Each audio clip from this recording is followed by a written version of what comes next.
Hay algunas doctrinas que son esenciales al cristiano, a la fe cristiana, que nos define el cristianismo y lo que no es. Hay temas que nos motivan, hay otras que dudan, hay algunos que nos hacen debatir: bautismo, gobierno de la iglesia, los últimos tiempos, pero aún así, aunque debatimos, nos llamamos hermanos. Hay algunas doctrinas que son tan fundamentales, tan esenciales, que negarlas es negar la fe en general. La Trinidad es una de ellas, es una de esas doctrinas. No puedes negar la unidad, la triunidad de Dios y llamarte cristiano. Consistentemente es aceptar esta doctrina. Nos distinguen de otras religiones, aún inclusive religiones tan antiguas como la de Abraham, como el judaísmo o el islam. Pero creemos que el Mesías ha venido y que Él es el Dios eterno e encarnado. Creemos que el Mesías ha venido y es Dios eterno encarnado. Esta declaración tan básica presuponemos la doctrina de la Trinidad. Ahora, solamente porque es una doctrina fundamental, no significa que es una doctrina fácil. De hecho, es difícil. Es un tema y doctrina difícil. Cuando digo difícil, es intelectualmente difícil. Porque no importa qué tanto estudies esta doctrina, no podrás comprenderla en su totalidad. Es imposible. Imposible porque somos seres humanos que no podemos entender aquel que es incomprensible. Y es bueno no comprender a Dios en su totalidad, porque si lo haríamos, seríamos como Él. Su naturaleza está tan lejos de nosotros que no podemos tener contacto con Él. Lo único que podemos hacer como respuesta es adorarlo. Como se ha dicho, Dios puede ser aprendido pero no comprendido. Dios puede revelarse a nosotros de una manera que podamos reconocerle, pero en nuestra naturaleza caída solamente raspamos una idea. Es incomprensible a nosotros, incomprensible porque últimamente es un misterio divino.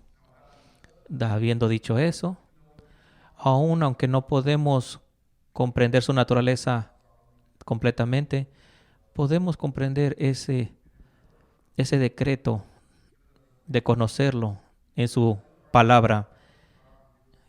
Y aquí está el punto. ¿Qué ha revelado Dios en su palabra acerca de Él?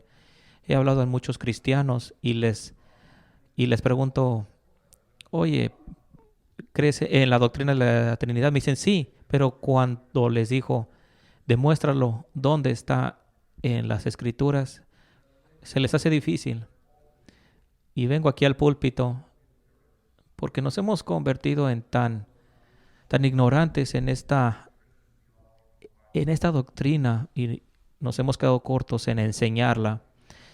Quiero ser muy gentil y amable, pero motivarte no porque sea algo histórico o está en nuestras confesiones. Son buenas y cada buena doctrina va a ser histórica, pero últimamente como cristianos tenemos que abrazar una verdad porque es bíblica. Tenemos que ser transparentes. Debemos de ser convencidos de la triunidad de Dios porque la vemos en el texto revelado mismo de Dios. Todos afirman esta doctrina, pero ¿te pertenece? No es una doctrina etera fuera de ti, pero que se convierta en los lentes en el cual leemos el mundo. ¿Cuál es la doctrina de la Trinidad? La doctrina de la Trinidad es esta: un Dios que existe en tres personas que son coiguales, son los tres esa misma naturaleza. No hay un Dios más Dios que la otra persona. Las tres han existido de la misma manera. Nunca ha sido que el Hijo sea menor que el Padre.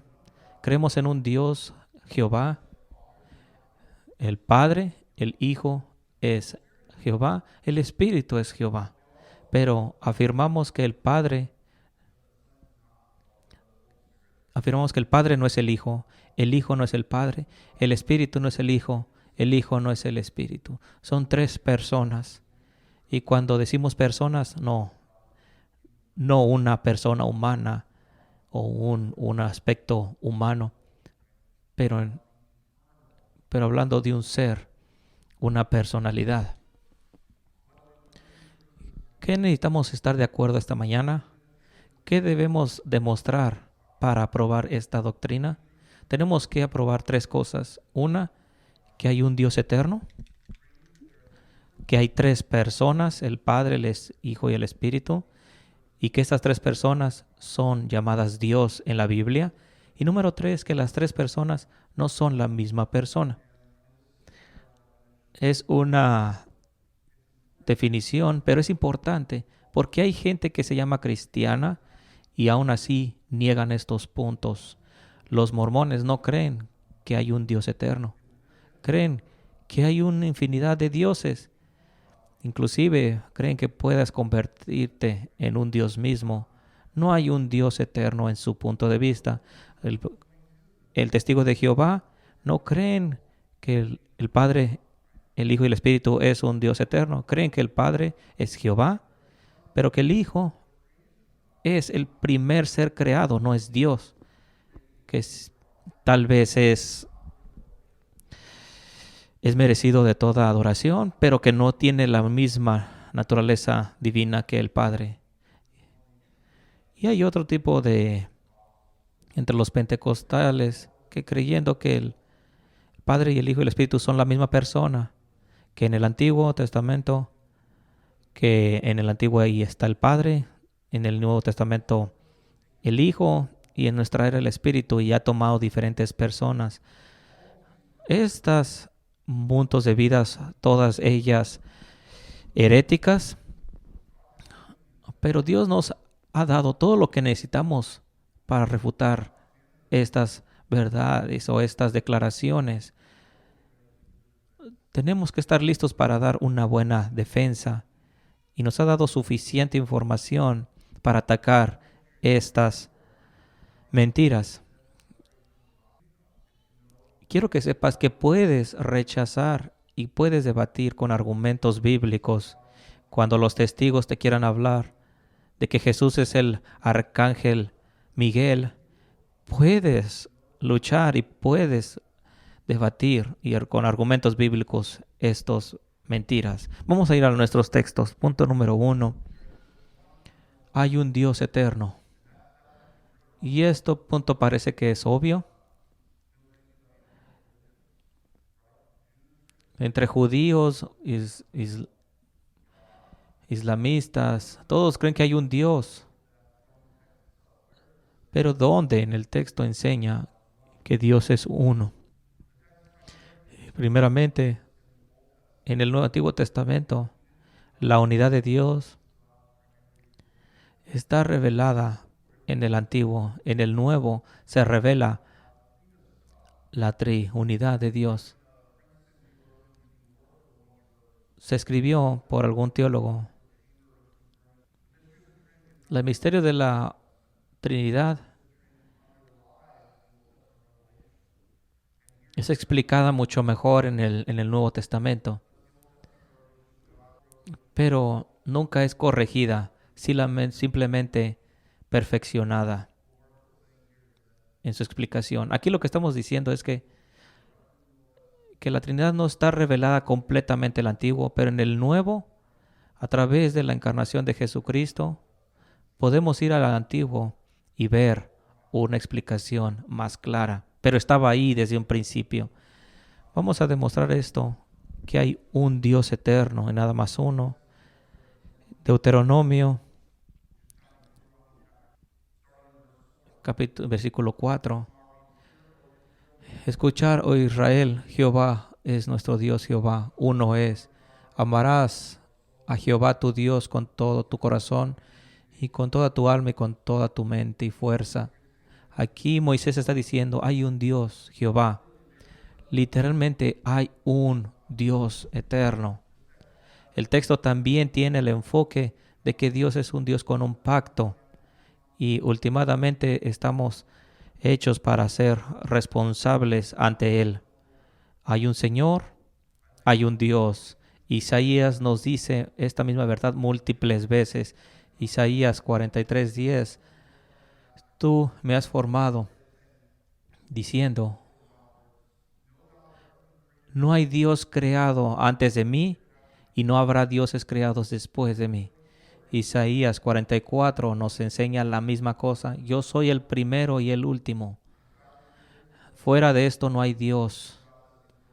En estas palabras, ¿hay Dios? ¿Hay otra roca? No, ninguno. A través del profeta Dios dice, soy el primero y el último. No hay dioses antes de mí, después de mí.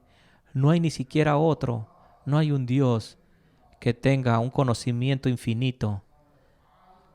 No conozco de otro Dios. Ese Dios nos declara esta verdad. Y aún hay pasajes en el pasaje que pueden ser confundibles. Si no crees en la doctrina de la Trinidad, hay pasajes en el antiguo que parece que no hay sentido. Vamos a ver un ejemplo. Génesis 1:26 dice, habla de un solo Dios, como lo hablamos en Deuteronomio y en Isaías, y por alguna razón en Génesis 1, ese Dios se introduce en una forma plural. Y tú conoces estos textos en la narrativa de la creación, dice, creamos al hombre a nuestra imagen. No dice que crea a mi imagen, dice creamos a nuestra imagen al hombre. La misma cosa es encontrada en Génesis 11, dice, descendamos y confundamos su lenguaje. ¿Por qué Dios se introduce en el plural? ¿Verdad? Esto no tiene sentido para aquellos que niegan la Trinidad. Por supuesto que no. No puedes entender estos textos si no aceptas la revelación del Nuevo Testamento. Estos textos no tienen ningún sentido. No solamente eso, pero hay ejemplos en el Antiguo Testamento donde pareciera que se habla de múltiples Jehovás. En Isaías 48 encontramos a Dios hablando. Y quiero que veas el versículo 12 donde dice, escuchadme, oh Jacob, yo soy el primero y el último. ¿Quién es el primero y el último? Dios mismo. 4 capítulos antes, en Isaías 44, yo soy el primero y el último. No hay nada fuera de mí. Y aquí 4 capítulos después dice, yo soy el primero y el último. Jehová hablando. Y en el versículo 16 pareciera algo confundible para los judíos. Escuchadme, Israel, porque no he hablado en secreto desde el principio, y ahora el Señor me ha enviado en su espíritu. ¿Y está Dios hablando que Jehová le ha enviado? ¿Un espíritu de Jehová? Hay 3 personas en el enfoque. El Jehová que está hablando, el Jehová que es enviado y el espíritu Jehová.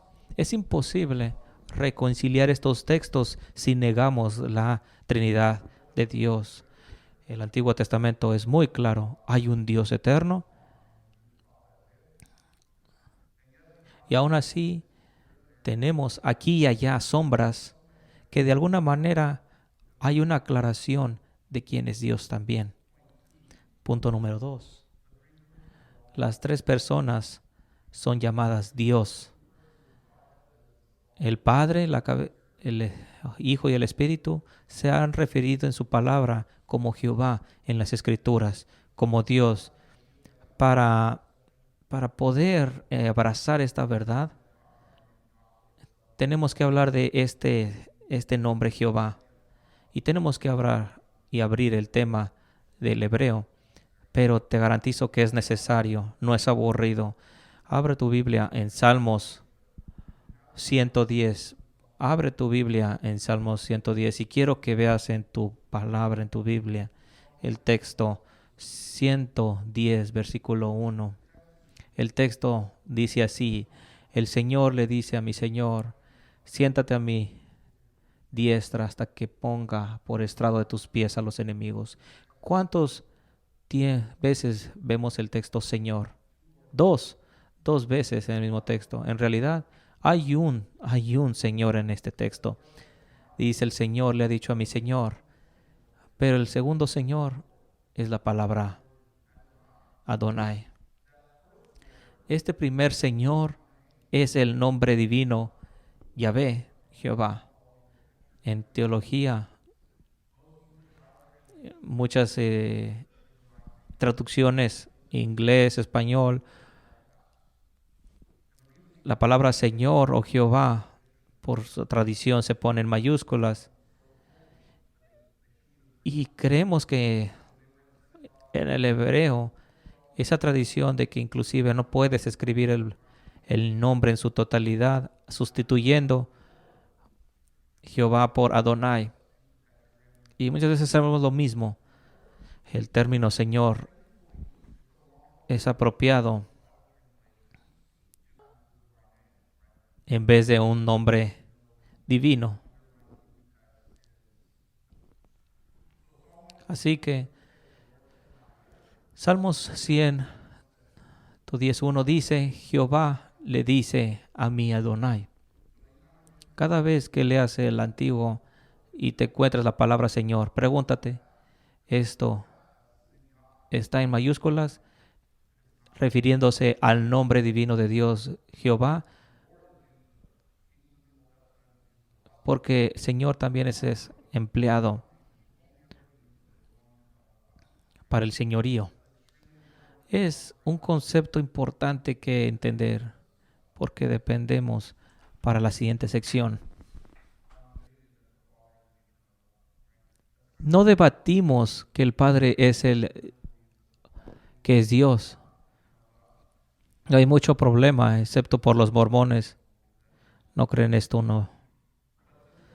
Pero desde que este es el tema, tenemos que demostrar del texto que el Padre es Dios. Salmos 110:1, el texto dice: Jehová le dice a mi Señor. Este texto demuestra que el Padre, porque el segundo Señor, Adonai, Jesucristo. Y conocemos, porque 8 veces en el Nuevo Testamento, ese Señor es Jesucristo. Tiene que ser el Padre, si no es Jesús, el Hijo. Un importante texto que tenemos que apreciar y dominar. Pero hay una gran controversia cuando nos enfocamos en la segunda persona, que es Cristo. Hay muchas religiones allá afuera que niegan que Jesucristo es Dios. Ya hemos mencionado, los judíos, por supuesto, y los musulmanes no crean que Jesucristo es Dios. Hoy en día, los testigos de Jehová no creen que sea Dios mismo, sino simplemente un ser divino. La deidad completa nos define como cristianos, esa divinidad de Cristo. En el concilio de Nicea, un hombre, Atanasio, entró en una gran pelea con otro hombre llamando. El tema de discusión era esa: Jesucristo, Dios mismo. Pero en Juan encontramos a Juan el Bautista bautizando en el Jordán, y los judíos entrando, no siendo contentos lo que está haciendo, le preguntan: ¿eres el Cristo? ¿Por eso estás aquí bautizando? No, no soy el Cristo. ¿Eres Elías entonces? Juan dice: no. Entonces, ¿eres el profeta? No, le dicen. Entonces dimos quién eres para que podamos reportar a quien nos han mandado. Y Juan cita a Isaías. Y una vez más, si tienes tus Biblias, por favor, abre tu Biblia porque esto es importante. Isaías 40, versículo 3. Preparad el camino ¿para quién? Preparad el camino para el Señor. Y no sé si tu Biblia tiene la palabra Señor en capital. Sí, ¿verdad? Porque es un texto, es un nombre divino, Jehová. Así que Isaías 40 hablando de un Dios triuno, Jehová, y aún usando en Juan 1, Juan el Bautista citando este texto hablando de Jesucristo. ¿Por qué haría esto? Porque Jesús es Jehová, Jesús es el Dios eterno. El texto es muy claro. Encontramos en Juan 12 tenemos la discusión de por qué los fariseos no creen en Jesús. Y Juan cita una vez más al profeta Isaías y dice, no han creído porque Dios ha cegado sus ojos y sus mentes. ¿Por qué no creen los fariseos en Dios? Dios mismo ha confundido sus mentes. Y en el versículo, estas cosas Isaías ha dicho, hablando de las cosas en referencia de Jesucristo. Así que, ¿dónde Isaías se habla de Jesucristo? ¿Dónde Isaías ves la gloria de Jesucristo? ¿Dónde ha acontecido? Isaías vio la gloria y una sola persona. Y esto está en Isaías capítulo 6, versículo 1. He visto al Señor sentado en su trono, serafines volando alrededor de él, cada uno de ellos con 6 alas, y todos proclamando, Santo, Santo, Santo es Jehová, Señor de los ejércitos. El mundo entero está cubierto de su gloria. Y todo temblaba ante la voz. Ay de mí, dice Isaías, porque soy hombre de labios impuros, porque mis ojos han visto al Rey de Reyes. Isaías vio la gloria de quién? De Jehová, de un Dios triuno. Y aún Juan 12 se menciona esa gloria de Jesucristo. Y esto es porque Jesucristo es Jehová mismo. El último tema de este tema, Hebreos 18, Hebreos capítulo 1. Tal vez otro día tengamos más tiempo de ir discutiendo este texto tan esencial. Pero el Padre hablando del Hijo, y dice estas palabras, pero del Hijo dice, este es el Padre, tu trono, oh Dios, es por siempre y para siempre. Este es el Padre hablando del Hijo y apuntando a Salmos 45 y mencionándolo como Dios.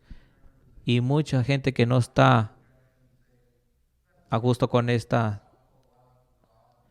no es importante, solamente habla como una autoridad. Inclusive Satanás se menciona como un Dios, como el Dios de la era. No se menciona a Dios, Jesucristo como Dios.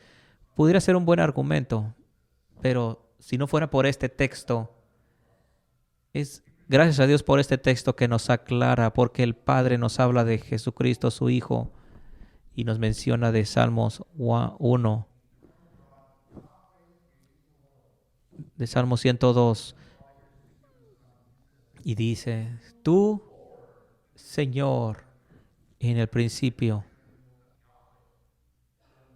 Así que en Hebreos, hablando el Padre, hablando del Hijo, Yahvé, Jehová, Dios, Jesucristo, Y estos textos son muy claros. Y aunque no fueran claros, no significa que sean opuestos a lo que creemos. La hermenéutica de estos textos es que aquel que ha hablado en el Antiguo es el mismo que está hablando aquí. Finalmente, creemos que el Espíritu Santo también es Dios. Y tampoco es muy discutible. Pero generalmente todos creen que de alguna manera el Espíritu tiene la naturaleza divina eterna. Pero vayamos a Hechos, capítulo 5, del 1 al 4. Se menciona a Pedro y en el versículo 1 se registra lo siguiente. Pero un hombre llamado Ananías con su esposa vendieron este terreno y trajeron solamente una porción. Pero Pedro dice, ¿por qué Satanás ha llenado con mentira tu corazón y has mentido al Espíritu Santo, vendiendo y trayendo solamente parto? Si no lo hubieras vendido, no te hubiera pertenecido en su totalidad. ¿Por qué es que has traído esta acción en tu corazón? Porque no le has mentido a los hombres, pero ¿a quién? A Dios. Pedro dice aquí, has mentido al Espíritu Santo y a hacerlo has mentido a Dios. ¿Por qué? Porque el Espíritu Santo es Dios. El texto es muy claro. Primera de Corintios, donde se nos dice que el Espíritu de Dios conoce hasta las profundidades de todo conocimiento porque es Dios mismo. ¿Y cuál es el argumento de Pablo? Porque el Espíritu Santo habita ahí mismo. Los textos son abundantes de que el Espíritu Santo es mismo Dios. Punto número 3. Las tres personas de la Trinidad no son la misma persona. Esto significa que hay una distinción entre ellas. Alguna gente, aquellos pentecosteses que creen, modalismo se le llama a esta creencia, donde que este Dios es una persona y que en un tiempo es el Padre, en otro tiempo es el Hijo y en otro tiempo es el Espíritu, que cambia, pero que últimamente estas tres personas en su existencia es una sola persona. Y es un punto de vista en contra de la palabra, en contra de la historia que nos ha enseñado la misma iglesia. Juan 1:1, este es algo muy popular, yo creo que te lo sabes. En el principio era la palabra y el verbo era con Dios y el verbo era Dios. Pero en estos textos donde el inglés no solamente hace mucha referencia al verdadero significado del griego, la primera palabra, la palabra es arché o logos, hablando del principio, pero no principio de algo temporal o el principio de mi negocio, el principio de mi matrimonio, pero en la forma eterna. El verbo ha existido por siempre. Trae la connotación de una acción continua. La segunda palabra más importante para nosotros esta mañana, la palabra es con Dios. La palabra griega es pros. Y pros no significa con, pero es más íntima. Pros significa una comunión cara a cara, una comunión íntima. Padre y el Hijo. Si crees que hay una modalidad diferente, no tiene sentido este texto. ¿Cómo el Padre y el Hijo desde la eternidad puedan ser el mismo, la persona? Si están cara a cara, hay una comunión. ¿Cómo pudiera ser o cómo se pudiera hablar de una persona si se habla de dos entes? Juan 1:18, Dios dice, nadie ha visto a Dios, el único unigénito. ¿Por qué nadie le ha visto? Porque Dios, visible, tiene un cuerpo.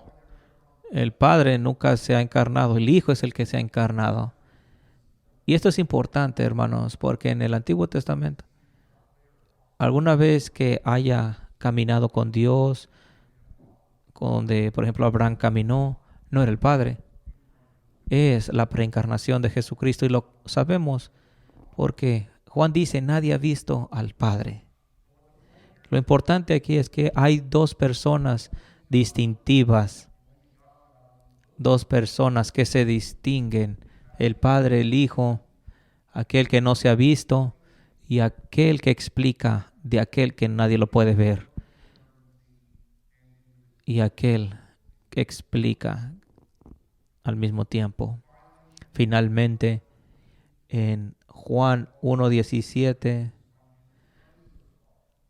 vemos a Jesucristo. Juan 17:5. Jesucristo hablando de esa gloria compartida. Y al mismo tiempo Isaías dice que Dios no comparte su gloria. ¿Cómo puede ser esto verdad? Y Jesucristo dice, no solamente desde ahorita, la he compartido desde la eternidad.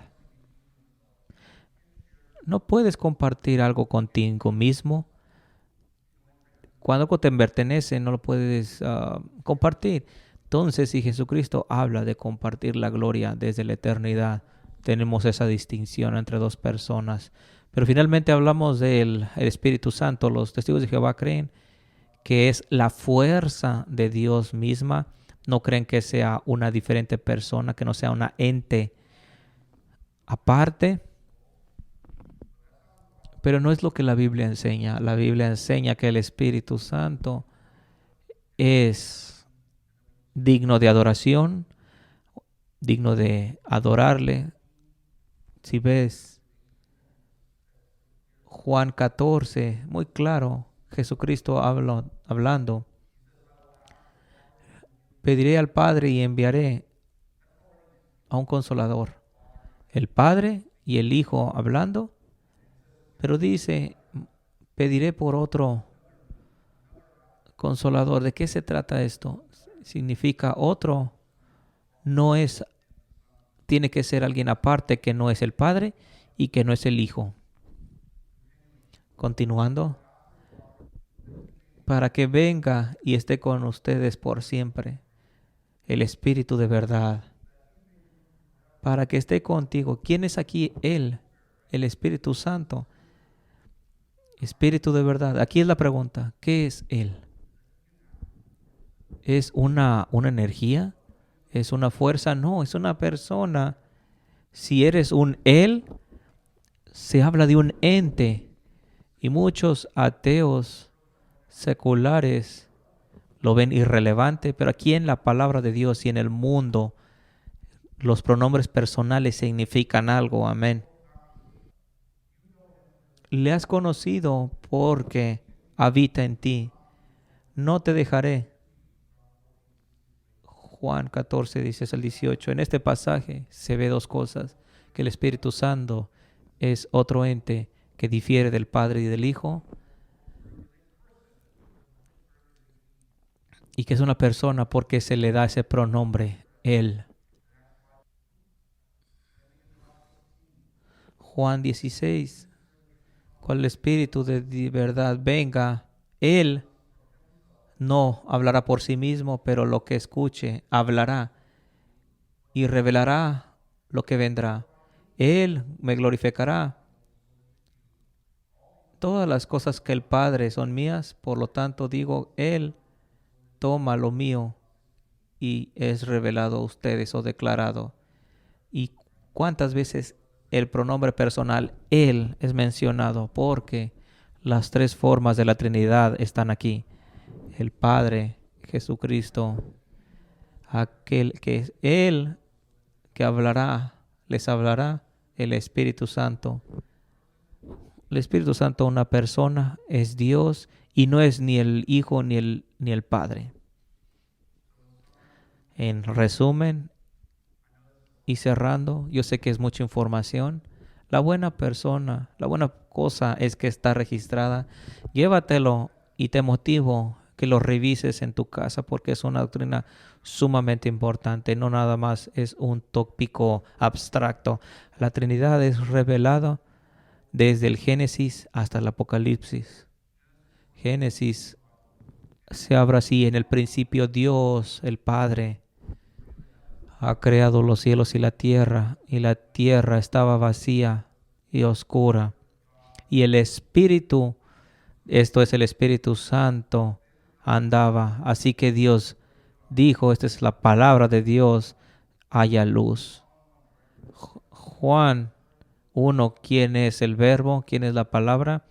Vamos a Génesis 1. Y Jesucristo, siendo ese verbo que ha habitado, siendo la luz del mundo, nos lleva a Génesis 1. No puedes abrir tu palabra y no ves la Trinidad misma explicada en el Nuevo Testamento. Esto hasta Apocalipsis 1, del 1 al 5, Juan a las 7 iglesias de Asia. Hermano, no puedes leer tu Biblia consistentemente y no ser trinitario. Por eso es tan importante el tema. Pero también es práctico. La verdad de todo lo que creemos es trinitario. Cada acción que Dios hace con su pueblo es un acto trinitario, ¿verdad? Cuando hablamos de salvación, nos enfocamos en Jesucristo y su trabajo en la cruz. Sí, ha entrado en la historia para crucificar y ser esa propiciación por nosotros, pero la salvación es trinitario y no hablamos de esto, ¿verdad? Salvación es un decreto por el Padre, conseguido por el Espíritu y glorificado por el Espíritu Santo.